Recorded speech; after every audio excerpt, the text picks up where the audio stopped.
Caramel. Caramel.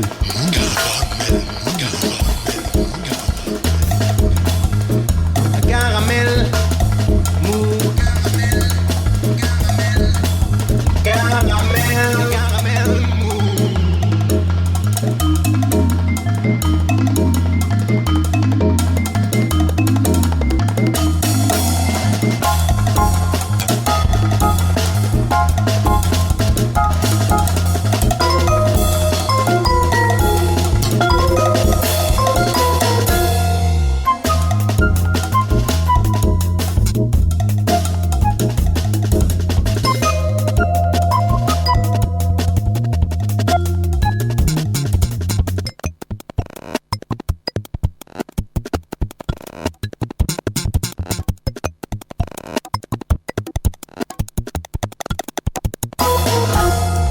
Ça n'est pas pour me vanter, mais je m'en doutais un peu.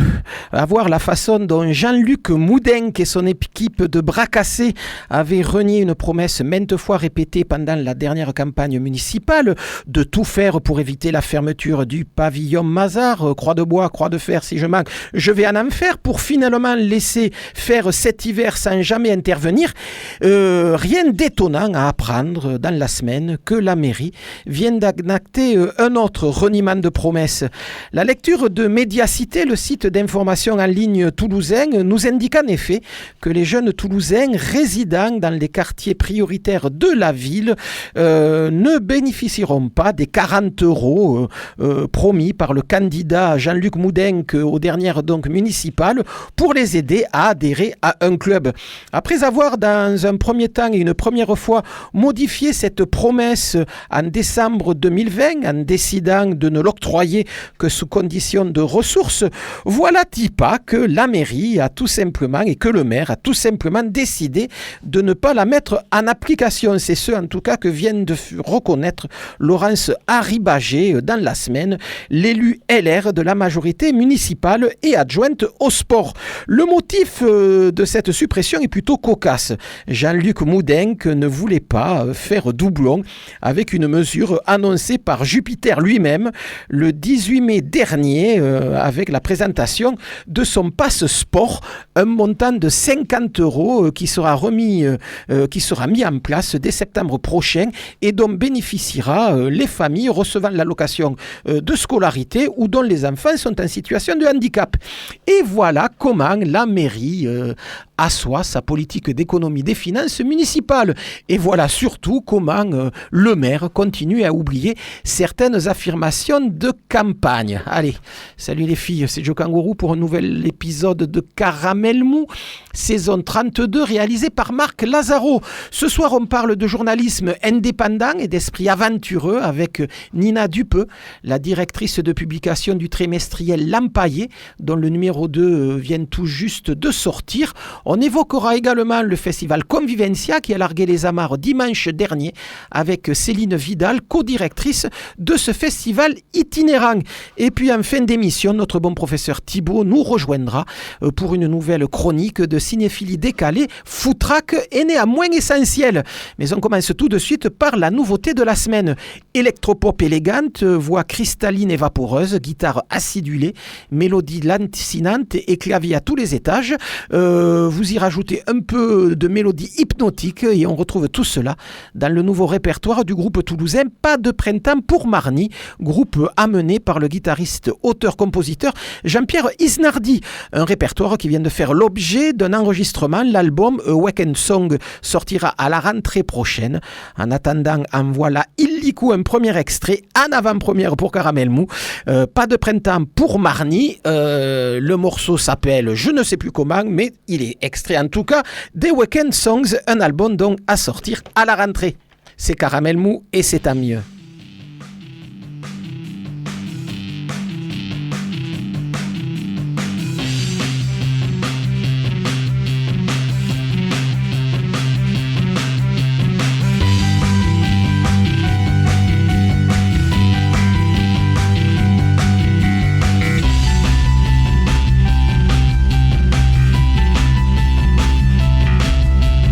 Tell me why the things came on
Et ça, qu'est-ce que c'est? Cette voix dont l'accent triomphant perce à travers le grésillement de la radio.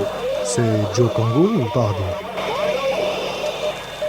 Oui, toujours à l'écoute de Caramel Mousse sur Radio Campus. Et au téléphone, illico tout de suite, Nina Dupeux, bonsoir.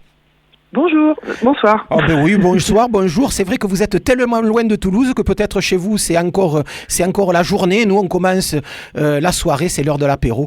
Donc à partir de maintenant c'est bonsoir. Je dis que vous êtes loin de Toulouse puisque vous nous téléphonez de l'Aveyron. Donc vraiment de l'autre côté de la Garonne, même de l'autre côté du Tarn, c'est vous dire si vous êtes loin. Pour nous parler d'un journal qui vous anime depuis quelque temps, L'Empaillé, un trimestriel dont on vient de découvrir le numéro 2.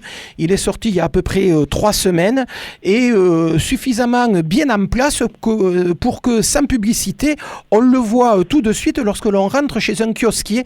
La pile des empaillés à chaque marchand de journaux que j'ai pu visiter ces derniers temps, la pile était assez conséquente. L'Empaillé, c'est quoi exactement, Nina Dupeux? Eh bien, L'Empaillé, c'est un journal qui a vu le jour en Aveyron il y a environ 6 ans et qui était au début avec un tout petit tirage et qui n'était que sur le département de l'Aveyron. Et depuis 1 an, on a décidé d'avoir le projet un peu fou de faire un régional. Donc on a pris 6 mois de pause pour concocter une nouvelle version. Et donc on a fait paraître le premier numéro régional en mars. Et là, depuis début juin, il y a le numéro 2 en kiosque, comme vous venez de le dire. La première version de L'Empaillé, dont la version départementale, c'était aussi un trimestriel ou il avait une vocation mensuelle? C'était une parution aléatoire, c'est-à-dire que comme il y avait pas beaucoup de gens qui écrivaient, on essayait de tenir un rythme trimestriel, mais bon, des fois il y avait des petits ratés, et c'était un petit peu plus irrégulier. Mais maintenant qu'on est en régional, on est dans la régularité. Donc un pari un peu fou, un journal régional fait depuis l'Aveyron et tiré à 29 000 exemplaires, c'est pas rien. Comment on se lance dans un tel projet ?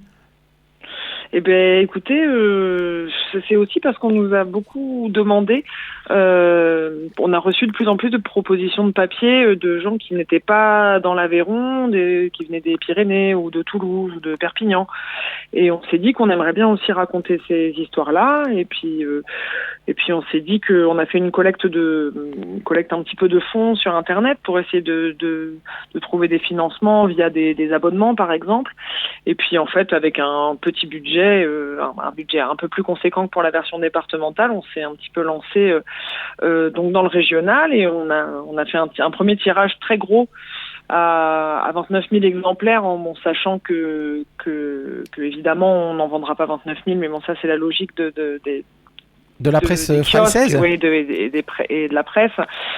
Et mais bon, là par exemple on vient d'avoir les résultats du numéro 1 et c'est plutôt mieux que ce qu'on pensait. C'est-à-dire? Donc, on est assez content. Pardon? C'est-à-dire?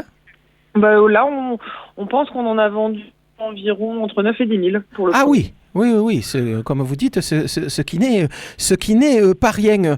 Avant de s'attaquer un peu au fond du journal, parlons justement de sa forme. Quelle forme juridique? C'est une association? C'est une SCOP? C'est une entreprise de presse? C'est une association. C'est une association. L'Empaillé, voilà. Et ce qui fait qu'en plus des quelques salariés que compte le journal, la plupart des contributeurs à ce journal sont des bénévoles qui vous envoient des sujets de papier, qui vous envoient les papiers, que vous triez, que vous relisez, que vous réécrivez avec eux. Tout à fait. Alors, les salariés, je pense que c'est vite fait puisqu'il n'y a qu'une salariée et c'est moi. Je sais pas où j'ai vu que c'était 3. Et depuis juste 2 mois, on a réussi à créer un poste à mi-temps. Sinon, les 2 autres membres de la rédaction sont bénévoles. Moi, j'étais bénévole jusqu'à il y a 2 mois. Et puis, bien sûr, tous les contributeurs qui nous envoient leurs textes sont aussi bénévoles. Donc, on est encore un journal bénévole, on va dire. En termes de calendrier de parution, est-ce un hasard si le premier numéro du trimestriel L'Empaillé arrive chez les marchands de journaux au début de la campagne des régionales? Eh bien non, c'est plutôt un hasard. Je pense que ça a été le temps de mettre en place toute l'administratif autour du régional, trouver des nouveaux réseaux de diffusion et tout ça. Ça nous a pris quand même un peu plus de temps qu'on pensait. On aurait voulu se lancer un petit peu avant. Après, on avait lancé le dernier numéro en départemental, on l'avait lancé en octobre 2019 et le lendemain c'était le confinement et c'est vrai que ça nous avait pas aidé aussi, donc on a essayé de lancer aussi ce numéro dans un moment où les kiosques étaient pas fermés et tout ça, pour que ce soit quand même un petit peu plus simple. Alors je disais en début d'entretien que cette aventure était aussi marquée par un peu d'inconscience, beaucoup de volonté journalistique et d'un peu d'inconscience. À ce titre-là, on peut se demander si c'est de la provocation ou de l'inconscience, le fait de dire dans le premier édito que ce journal est fait pour en finir un jour avec la dépêche. Bon, écoutez, je ne sais pas si c'est de l'inconscience. En tout cas, je pense que on en parlait un petit peu tout à l'heure, mais le fait de se lancer en régional et d'être en concurrence, même si on est encore petit, avec la dépêche, ça c'était une envie qu'on partageait et puis en fait on s'est rendu compte avec tous les retours positifs qu'on a eus, les 10 000 ventes du premier numéro, que en fait oui, il y avait bien un besoin d'une presse alternative en région parce qu'avec le monopole de la dépêche et des journaux du groupe Bailey, c'est sûr qu'il n'y a aucune autre voix dans la presse en Occitanie. Donc je pense qu'on vient vraiment prendre une place qui était vacante et dont les gens avaient besoin.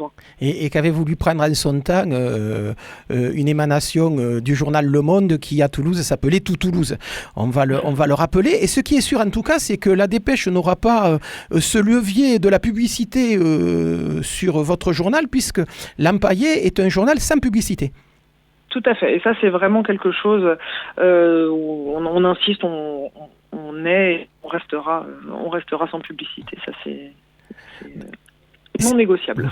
Si je dis que l'Empaillé se donne pour objet de se faire l'écho des luttes citoyennes, en particulier, c'est une partie de la ligne éditoriale de votre journal, de votre trimestriel ?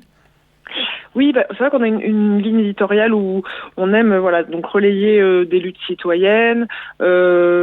On aime aussi faire une place à des textes peut-être un peu plus intimes, à la première personne, des récits de vie. Ça, c'est aussi quelque chose qui fait un petit peu notre originalité. On essaye un petit peu d'allier le journal quand il était que départemental, il s'appelait L'Empaillé. Réflexion critique imaginaire. Et je pense qu'on est encore un petit peu là-dedans, dans essayer de mélanger un petit peu des styles et des manières d'approcher les événements de la vie, les événements sociaux, les événements intimes et tout ça. Comment se construit au quotidien la ligne éditoriale de ce journal ? Après, c'est beaucoup, comme je vous ai dit tout à l'heure, nous, dans le comité de rédaction, on est 3 pour l'instant, donc on aimerait bien être plus, mais c'est vrai que pour l'instant, on n'est que 3 à être très impliqués. Mais nous, les 3, on écrit aussi un peu dedans. Mais bon, on fait chacun un papier par numéro. Mais après, on a des propositions spontanées qui nous arrivent de personnes qui nous disent, moi, il se passe ça dans mon village, dans ma région, où je voudrais témoigner sur telle chose. Et donc nous, après, on a tout un travail, et c'est ça que moi j'aime énormément dans ce journal, c'est qu'on a tout un travail d'accompagnement où on reçoit la version des textes. Sur laquelle on fait des retours d'abord sur le fond, puis après sur la forme, et il y a tout un système d'échange comme ça entre les auteurs et les autrices et les gens du comité de rédaction, et ensemble on aboutit à des papiers. Donc du coup, petit à petit, dans les 3 mois qui sont entre les 2 numéros, il y a le journal commence à s'esquisser. Là on est en train de préparer le numéro 3, on commence à avoir plein de propositions de papiers qui nous arrivent d'un peu partout, et puis on voit voit qu'est-ce qui est possible de faire avec les personnes qui nous écrivent. Ce qui est assez nouveau et assez intéressant dans l'Empaillé, c'est la façon dont vous pouvez jongler avec la longueur des articles. On se retrouve avec des articles qui, en une page, traitent d'un sujet ou qui est laissé comme tribune à un contributeur qui écrit dessus, et à côté de ça, on a des sujets de 4-5 pages qui traitent de sujets rarement vus dans la presse nationale. Je pense notamment au sujet sur la contraception ou sur les 5 pages qui sont consacrées à ce sujet. Il y en a quand même 4 sur la contraception masculine. Je crois que c'est la première fois que dans un généraliste, je vois un sujet sur la contraception masculine et un sujet qui est vraiment très, très fourni. C'est vrai que ça aussi, c'est un des axes d'attaque de l'Empaillé, essayer de développer des sujets un peu de fond comme ça sur énormément de pages. Eh bien, en fait, ça a commencé avec le numéro 1 là, du régional, et ça s'est fait un petit peu par hasard. Il y avait plusieurs personnes qui avaient envie de faire un dossier autour du vin. Et donc on a fait ce premier dossier et on a trouvé que c'était bien d'avoir un dossier avec 2-3 voix différentes qui parlent d'un même sujet.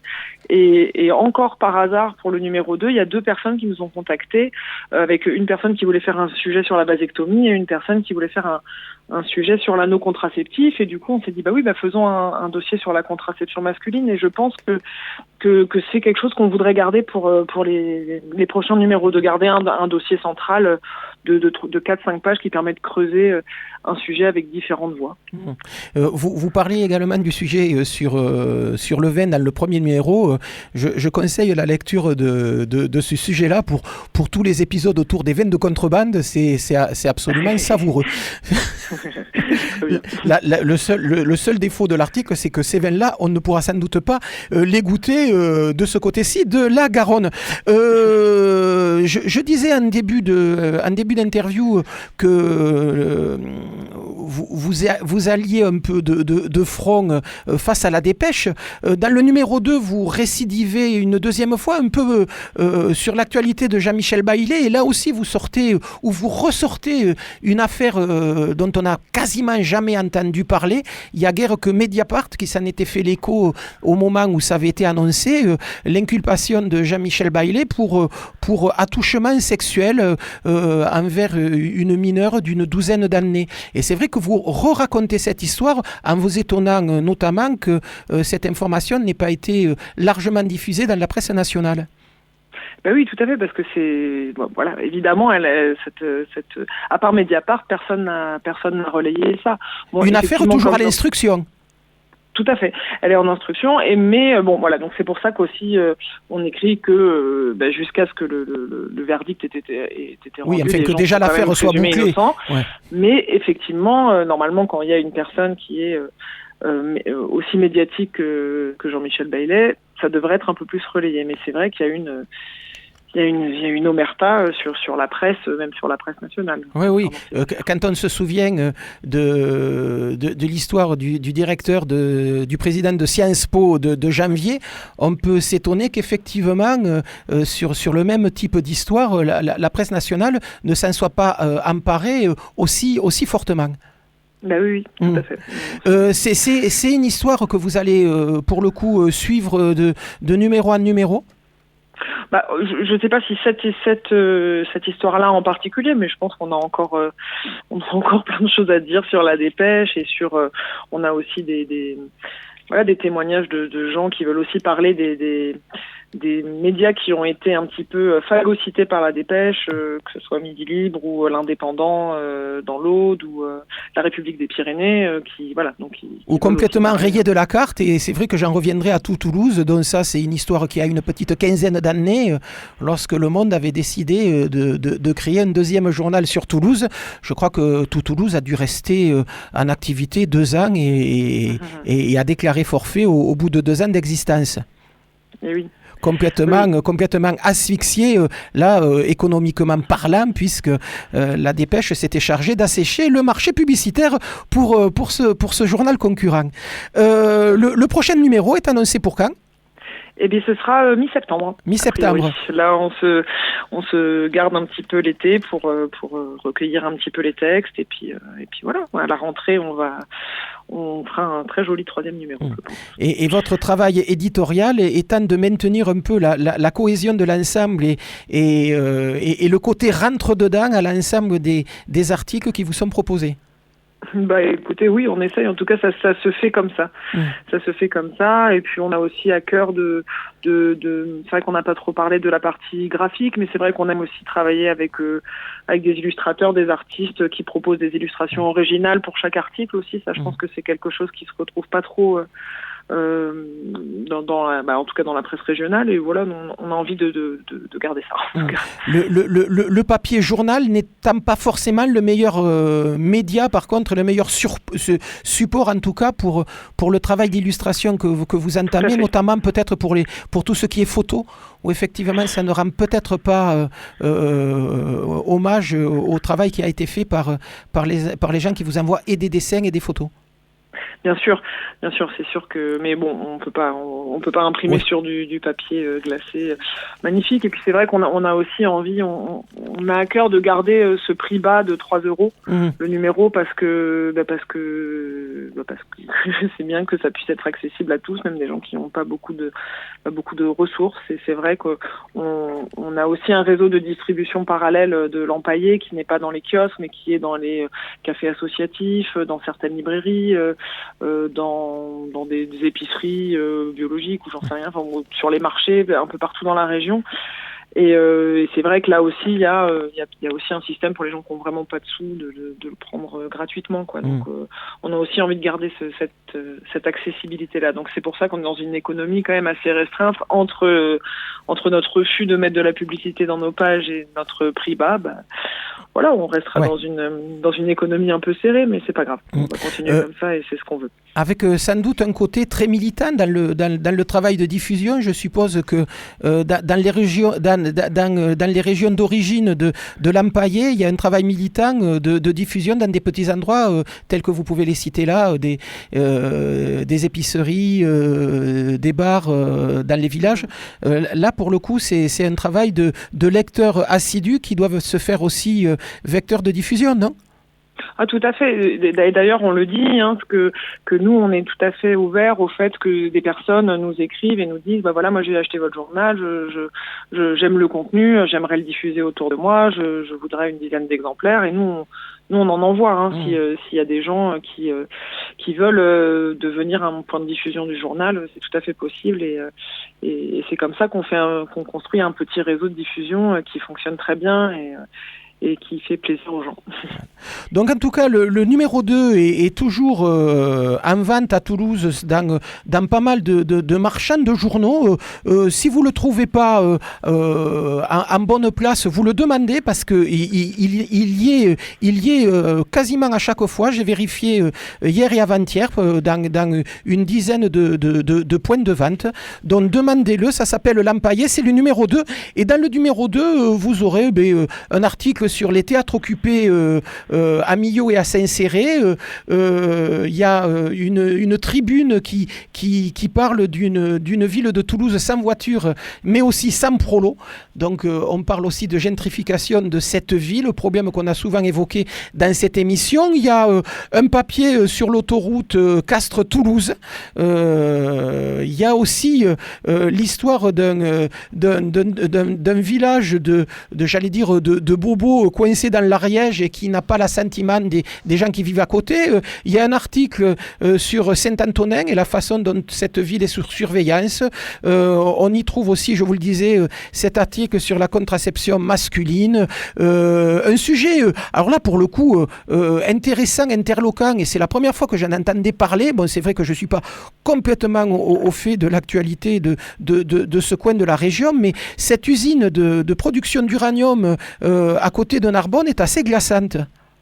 Oui, et c'est vrai que elle est vraiment inconnue. Parce que, même nous, quand on a reçu l'ébauche de l'article, on était là, mais comment ça, il y a un site Céveso2 plus nucléaire à Narbonne, et on n'était pas au courant. Et effectivement, après, en faisant l'enquête avec la personne qui nous a soumis l'article, on s'est rendu compte que oui, c'était hallucinant et assez glaçant. Voilà, j'espère qu'on leur a donné les petites pastilles aux habitants qui habitent à côté de l'usine.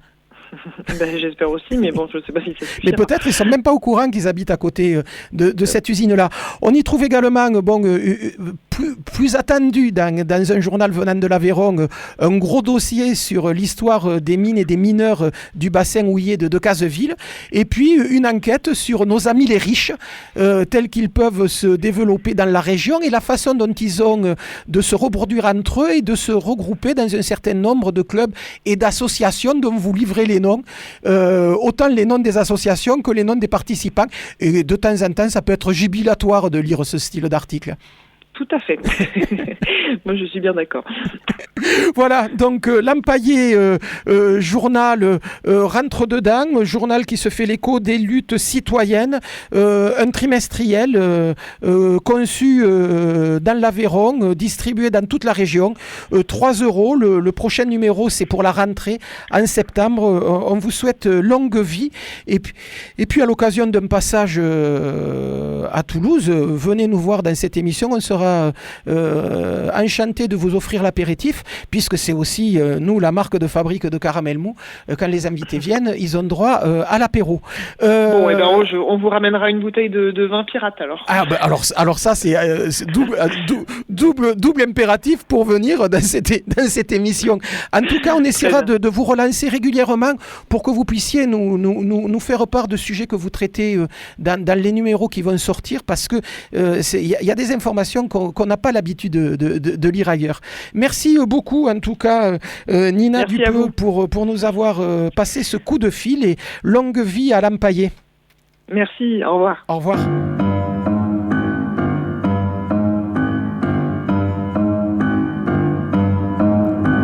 Soy la que manda, soy la que sabe, anciana leyenda, alma salvaje, yo soy la que sana. Me conoces, ¿no? Me llevas en ti. Vivo entre dos mundos cuando siembro profundo. I pick up the bones, I pick up the bones. Loba, I pick up the bones, I pick up the bones. Loba, recojo los huesos, recojo los huesos. Loba, recojo los huesos, recojo los huesos. Loba, deja la maga ver, deja la magia ser. Despierta, despierta, libera tu rabia. Recuerda la esencia, ver, recuerda por qué. Siglos y siglos y siglos suena la voz del silencio. Ya no más. I pick up the bones, I pick up the bones. Loba, I pick up the bones, I pick up the bones. Loba, recojo los huesos, recojo los huesos. Loba, recojo los huesos, recojo los huesos. Loba, loba, loba, loba,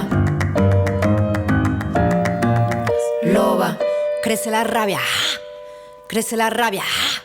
Transformo la furia, mi rabia es mi fuerza, mi rabia es mi fuerza. Puedo curar, curandera, me dicen, recojo tu hueso. Curandera, me dicen, le canto a tu cuerpo, recojo tu hueso. Le canto a tu cuerpo, recuperas piel. Le canto a tu cuerpo, recuperas piel. Vuelve el soplo, vuelve el soplo. Vuelves a la vida, vuelves a la vida, vuelves a la vida.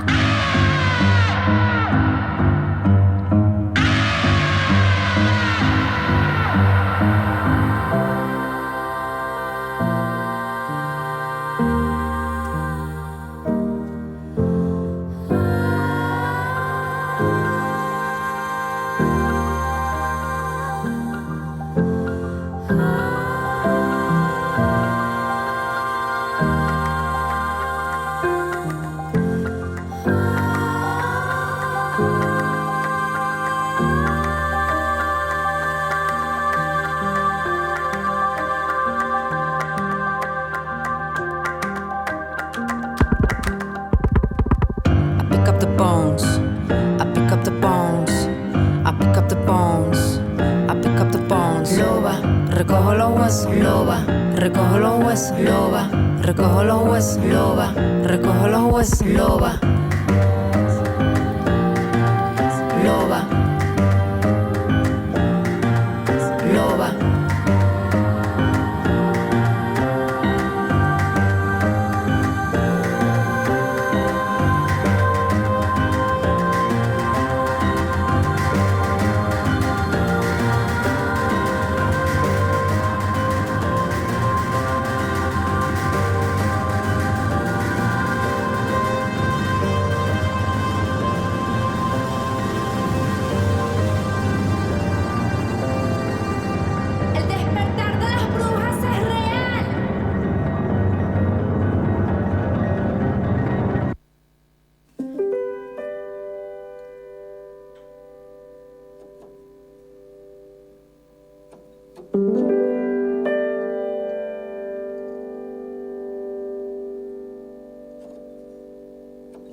Céline Vidal, bonsoir. Bonsoir.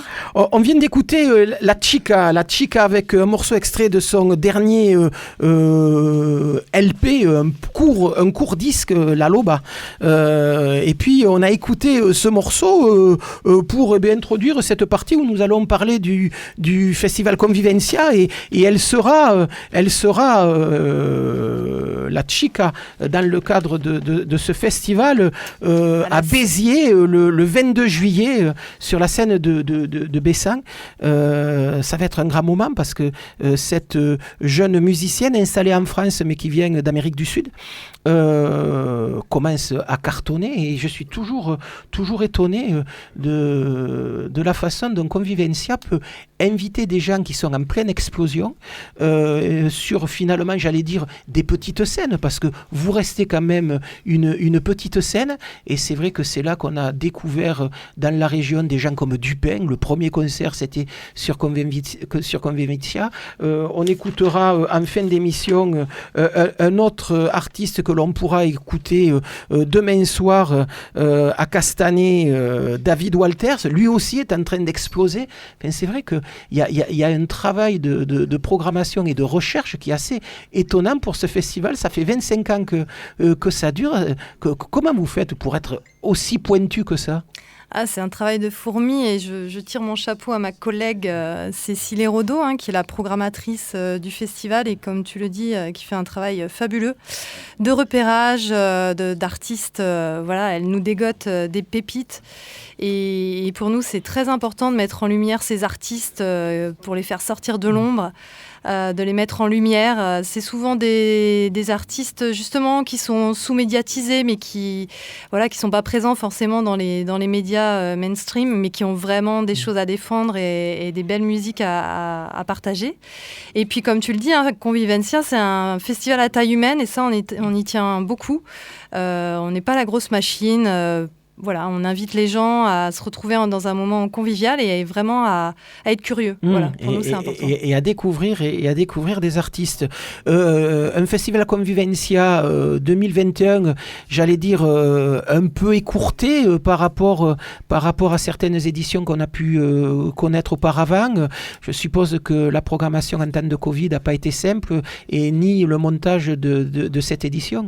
Oui, ça fait depuis un an et demi que on est en plein contexte de crise sanitaire, ça facilite pas l'organisation des événements. Convivencia n'est pas le seul. L'an dernier, on avait maintenu l'événement sur un format réduit. En effet, cette année, on revient à un festival d'une durée plus classique sur un mois, avec 11 escales tout au long du mois de juillet sur le canal du Midi. Donc je le rappelle, toujours ce principe d'itinérance musicale sur cette voie d'eau magnifique où à chaque escale, on propose donc des concerts gratuits de musique du monde qui mettent, comme je le disais, en scène et en lumière des artistes qui viennent aussi bien de la région que de l'autre côté de la planète. Justement, les étrangers, cette année, ça n'a pas été compliqué pour les faire venir ? Waouh, on a eu peur jusqu'à la dernière minute. C'est vrai que notamment le lancement s'est fait avec les mamans du Congo qui venaient justement du Congo et on a croisé les doigts. Elles ont réussi à passer la frontière et tous les contrôles, cette fois-ci non plus identitaires mais sanitaires. On les cumule. Mais oui, les tournées sont compliquées à monter. Je salue d'ailleurs tous ces corps de métier qui accompagnent les artistes parce qu'ils font un travail d'acharné pour construire ces tournées et nous donner l'opportunité de programmer ces artistes en région Occitanie. Vous évoquiez il y a 2 secondes les migrants, en parlant des mamans du Congo. Le problème des migrants étant présent sur ce festival, puisque cette année, vous êtes accompagné par une association, SOS Méditerranée, qui affrète des bateaux pour récupérer des migrants tentant de traverser la Méditerranée pour venir en Europe et dont certains voient leur bateau s'échouer ou chavirer ou couler. Et il y a besoin de les récupérer en pleine mer. ce partenariat avec SOS Méditerranée, qui est un partenariat un peu ancien. C'est quelque chose que vous essayez de maintenir coûte que coûte, et ça fait partie de l'identité du festival? Oui, c'est quelque chose qu'on veut notamment insister et pérenniser. Donc SOS Méditerranée, c'est une association qui à la base est basée à Marseille, mais ils ont des antennes un peu partout, et notamment à Marseille, à Toulouse, pardon. Et en effet, l'objet de cette association, c'est de faire du sauvetage en mer de migrants qui prennent des risques énormes pour trouver une vie meilleure sur notre fameuse terre européenne, enfin sur notre territoire qui malheureusement monte et dresse des barrières de plus en plus hautes à franchir. Et se ferme de plus en plus. Et nous, ça fait forcément écho, ce qu'on souhaite défendre sur le festival, qui est tout l'inverse, c'est d'ouvrir les portes, de permettre le partage, l'échange. Et pour nous, c'est important de leur donner cette visibilité-là. Pour aussi alerter le public sur oui, vous voyez des artistes sur scène, eux ils arrivent à obtenir des passeports, des visas, à venir travailler, même si c'est difficile à obtenir, mais ils ont ce pass qui leur permet de venir en France pour jouer, mais derrière il y a beaucoup de gens qui malheureusement prennent des risques énormes et perdent jusqu'à leur vie en simplement ayant besoin d'avoir une vie meilleure. Voilà. Ce que rappelait hier, en fin de set, la chanteuse du groupe Flesh Love, qui effectivement avait ce discours sur les personnes tentant de rejoindre l'Europe en traversant la Méditerranée. Et en ce moment, comme le reste de l'année, c'est assez compliqué. Au niveau du festival, hier vous avez fermé les portes, arrêté le concert vers 22h30. Il y a des obligations comme ça qui vous sont faites par rapport aux conditions sanitaires de ne pas aller trop longtemps dans le temps? Alors, en l'occurrence... ça dépend des villes ou c'est général? Alors là, c'est en termes d'organisation, c'est-à-dire que, en effet, là, sur cette édition, on est contraint à respecter des jauges et on a dû mettre en place une réservation.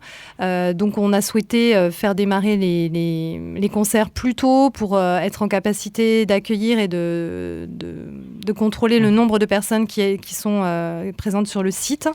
Et c'est vrai que de la même manière, il faut qu'on s'assure qu'il y ait un départ des gens dans une certaine mesure, à un certain horaire, une fluidité.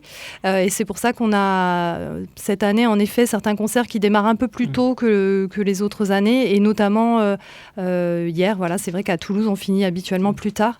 Mais là, les concerts ont démarré à 8h moins le quart, alors que d'habitude, on est plutôt sur des horaires... pas à l'heure de l'apéro, mais en début de soirée à 21h30. Quoi. Et c'est vrai que peut-être le lieu qui est magnifique, donc c'est les anciens entrepôts de carénage, de péniches au niveau des ponts jumeaux, sont quand même en plein milieu d'immeubles. Je pense qu'avec le voisinage, il y a des choses aussi qui ont dû être imposées en termes d'horaire ou pas du tout? On n'a pas eu ce retour-là, mais c'est vrai que le lieu, donc ce sont les cales de Radoub qui sont au pont des Demoiselles et non au pont Jumeaux. J'ai dit pont Jumeaux. Oui, non, pont des Demoiselles. Et c'est un lieu de travail qui fonctionne encore. Hier, il y en avait une magnifique qui était en cale sèche, en train de se faire caréner. Ouais. Voilà, et c'est un lieu habituellement fermé au public, donc on était très, très heureux de pouvoir l'investir à nouveau. Et c'est vrai que c'est à proximité d'habitation, donc il y a une certaine tolérance, mais une attente aussi pour les organisateurs tels que Convivencia de ne pas avoir de nuisances sonores trop tardives. Donc voilà, Convivencia est parti dimanche dernier, vous le disiez tout à l'heure, avec les mamans du Congo. Il y a eu cette étape dans la semaine de Ramonville où on a pu voir Edredon Sensible avec un set absolument décapant. Ça finit en transe, tout le monde saute partout Enfin, c'est ahurissant cette capacité que peut avoir ce groupe à faire bouger les personnes qui viennent les écouter. Je rappelle que leur premier album, La Voulte Panther, vient tout juste de sortir. Il serait peut-être temps d'y jeter une oreille attentive. Il y a eu l'étape de hier, donc au cale du Radoub. Donc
Et voilà, on est à l'antenne avec notre bon professeur Thibaut qui vient tout juste d'arriver, qui finit de boire son apéritif, à boire évidemment avec modération, et qui va s'apprêter donc à nous délivrer une nouvelle chronique de cinéphilie décalée, foutraque et néanmoins essentielle.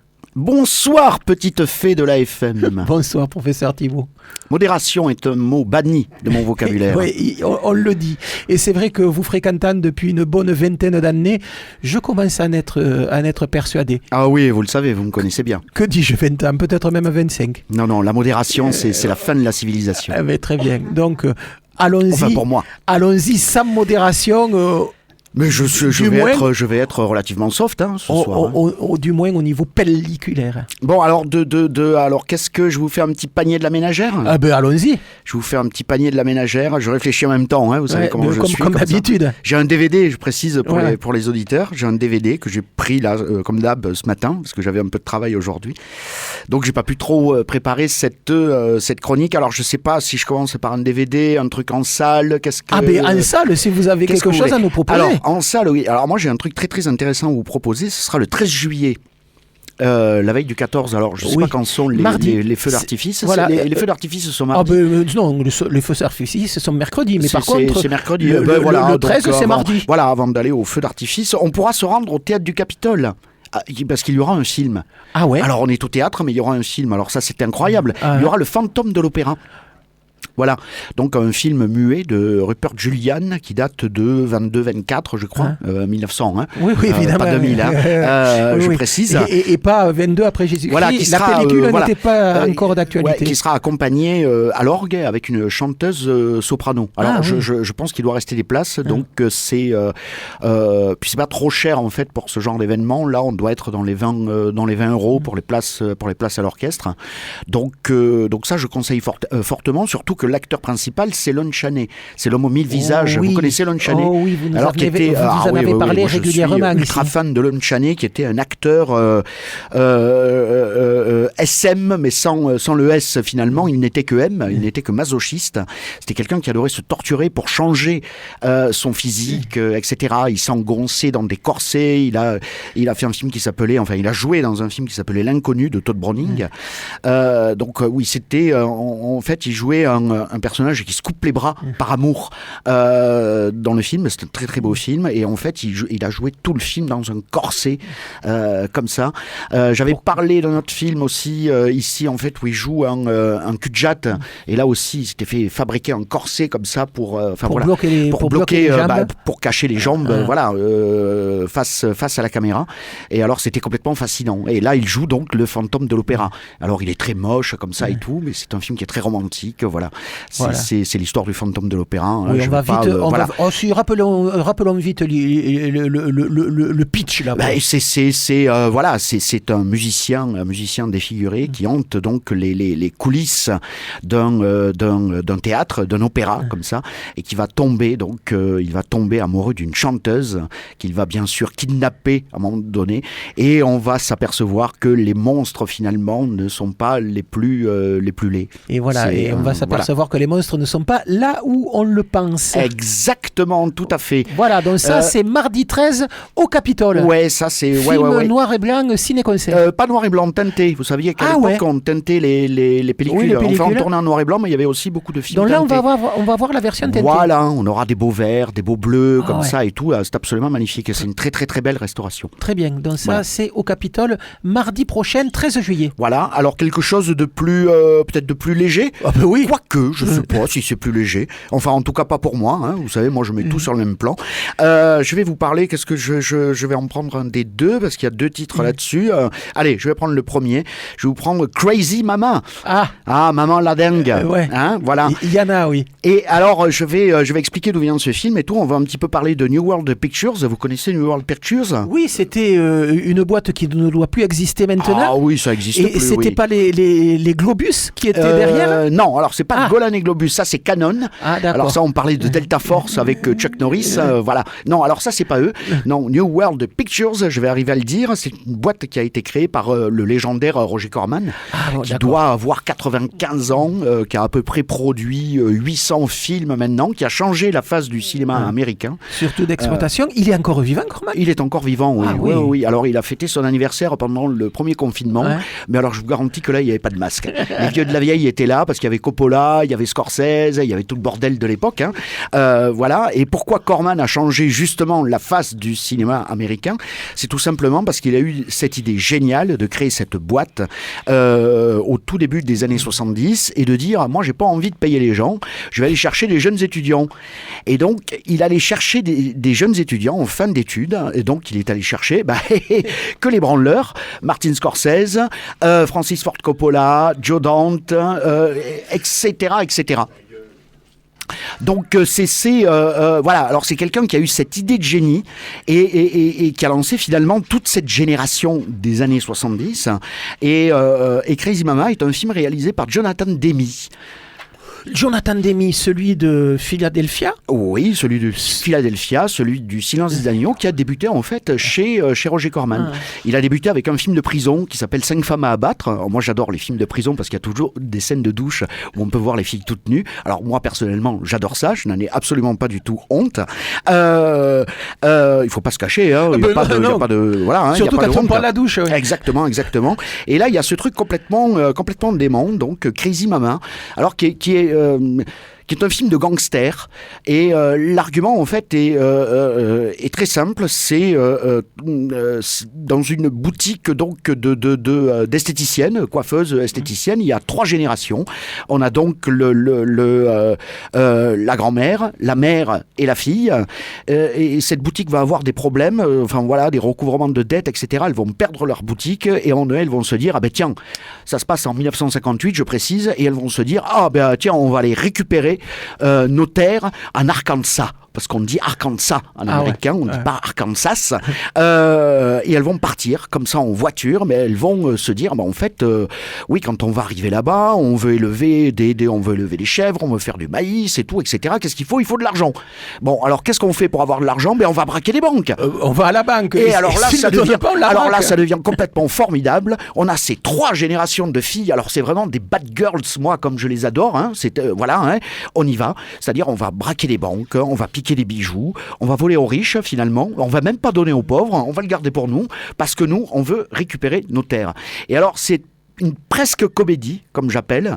Il y a un truc aussi qui est absolument formidable parce qu'elles entraînent des hommes dans leur sillage, mais finalement, les hommes, c'est les personnages les moins intéressants de ce film parce que finalement, ils sont toujours un peu à la botte des nanas. Donc, il y a un surfeur, un biker et un shérif défroqué qui lui aussi a décidé de passer du côté obscur, ce qui fait toujours plaisir. C'est-à-dire que lui aussi va se dire tiens, moi aussi, je vais me mettre à braquer des banques en tant que shérif. Dans la série des personnages caricaturaux, là on y est en plein. Quoique un surfeur dans l'Arkansas, c'est un peu rare. C'est peut-être caricatural, mais moi je trouve que ça marche très bien. C'est surtout que c'est super bien écrit par un gars que j'aime bien, qui a fait que de la série B d'ailleurs, qui s'appelle Robert Thom. Et c'est surtout les ruptures de ton qu'on a à l'intérieur de ce film. C'est-à-dire que ça commence effectivement, c'est très rigolo.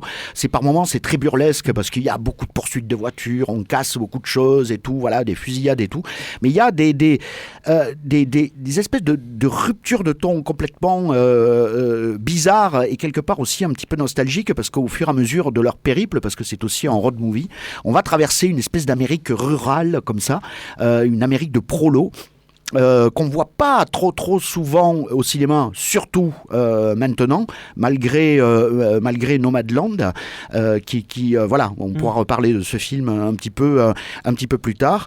Mais là, c'est l'Amérique des années 70, cette Amérique de prolo, voilà, qui est vachement bien filmée. Et surtout, ils vont ramasser, alors comme je leur disais au cours de leur périple, une vieille dame qui s'est évadée de sa maison de retraite, qui a décidé de finir sa vie donc à Las Vegas. Et puis ces 3 nanas vont lui dire écoute, viens avec nous braquer des banques aussi. Et donc cette vieille mamie braque des banques et ça lui donne une seconde jeunesse.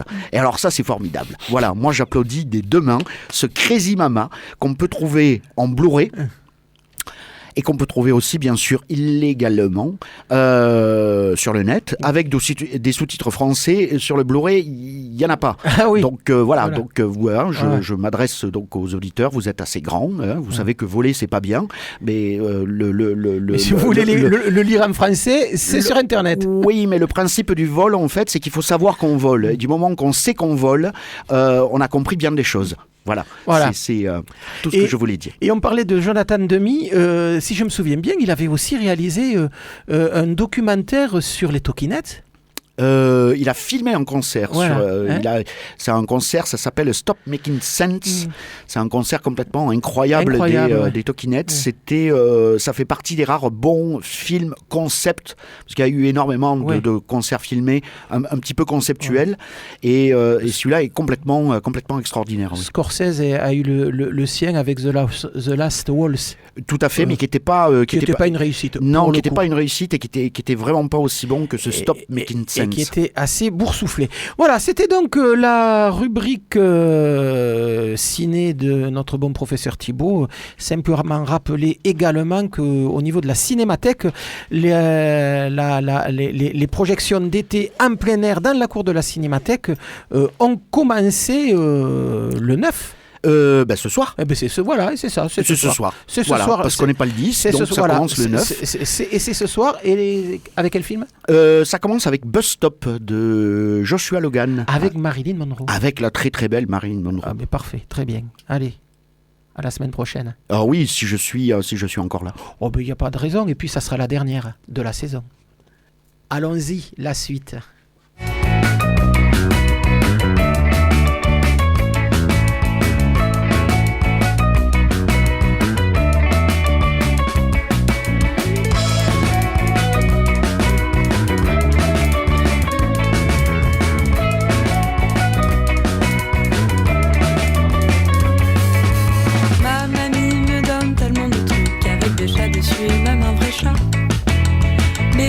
Intéressant, c'est quand même la tasse et l'oreiller, l'assiette, les magnettes et la serviette.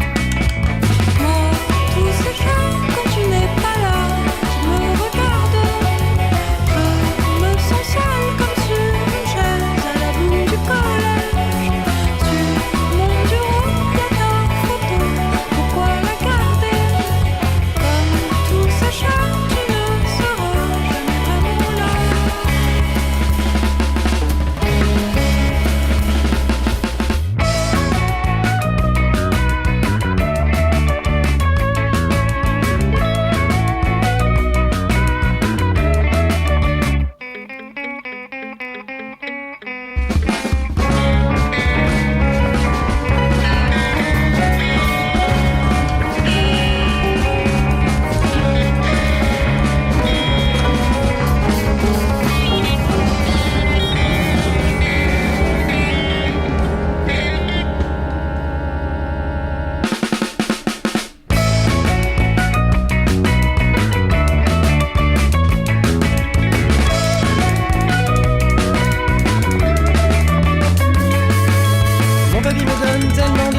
Avec des chiens dessus et même un vrai chat.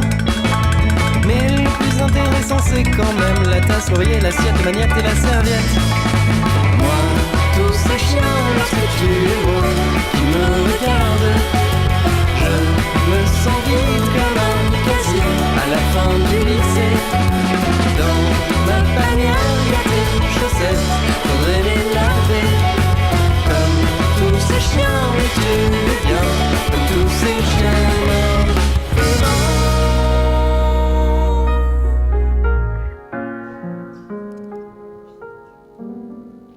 Voilà, on vient d'écouter Boost 3000, Chiens et Chats.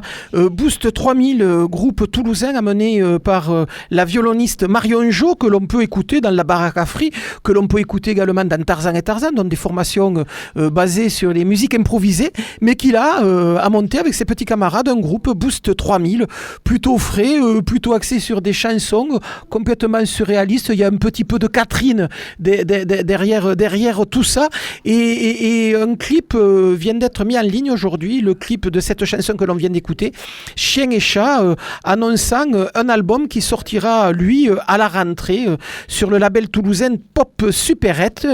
Et je pense qu'à ce moment-là, on invitera les musiciens de Boost 3000 à venir nous raconter. Et qui sait, ils pourront presque jouer de la musique dans ce studio. Enfin, Boost 3000, allez voir le clip sur YouTube en attendant l'album donc, qui sortira à la rentrée. Ça sera début octobre.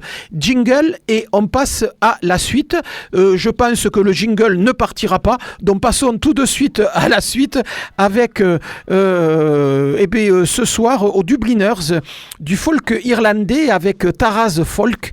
Après, on va du côté de la Candela avec Andreas Kyriakin, un guitariste du sud des États-Unis, pour un set qui va faire alterner du blues, du folk, du bluegrass. Et ce guitariste sera accompagné à la contrebasse par Pierre Terris, que l'on écoute d'habitude et d'ordinaire au sein de la formation Host. Donc là, il change, plus de basse électrique, il passe à la contrebasse avec donc Andreas Kyriakan. À la CAFPO, carte blanche à Mathieu Barbarens, un chanteur plutôt humaniste, chantant les indignations du quotidien. Sur scène, une contrebasse, c'est la sienne, c'est aussi lui qui chante, et puis également avec lui sur scène une violoncelliste. La première partie sera assurée par la violoncelliste et chanteuse Julie Pertuis, qui était venue dans cette émission au moment du festival des Tours de Chant. Ce soir au Métronome, une soirée Nairobi collective, un spectacle mêlant film et musique à danser. Donc ça, c'est au Métronome à partir de 21h. Et puis ce soir et demain soir au parc de l'Observatoire, eh bien, c'est la fête de la musique, fête FAITES, fête de l'image, pas fête de la musique, fête de l'image, qui fête là ses 20 ans d'existence. Je vous le rappelle, cette association qui est à l'origine de la fête de l'image se propose pendant toute l'année d'organiser des projections de courts-métrages, et une fois par an, il y a une énorme fête qui dure pendant tout le week-end où il va y avoir plein de projets pelliculaires. Il y a 40 courts qui vont être montrés sur 3 écrans avec des courts-métrages sous toutes les formes. Il y aura des courts-métrages à tendance utopique ou carrément trash autour de l'espace, ou d'autres sur la jeunesse. Il y aura des courts-métrages sud-américains ou bretons.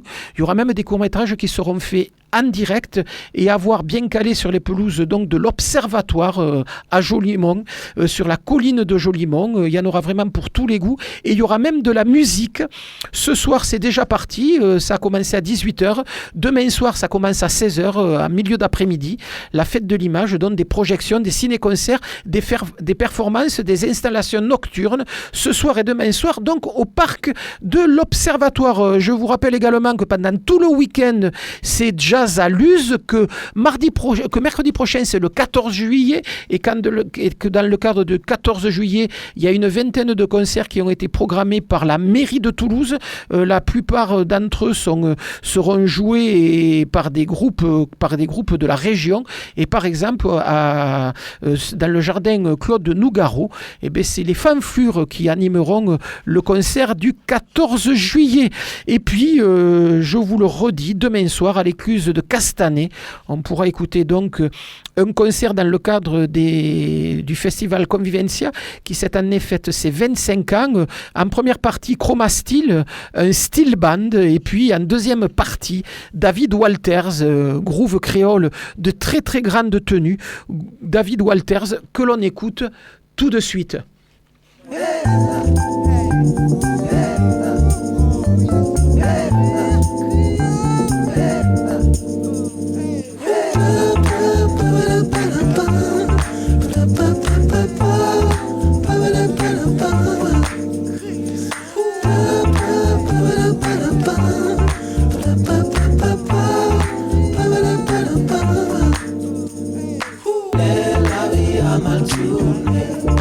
On est crié moins, manqué couille fini. Ok, fait en bagaille, la vie a qui roule, on est crié moins.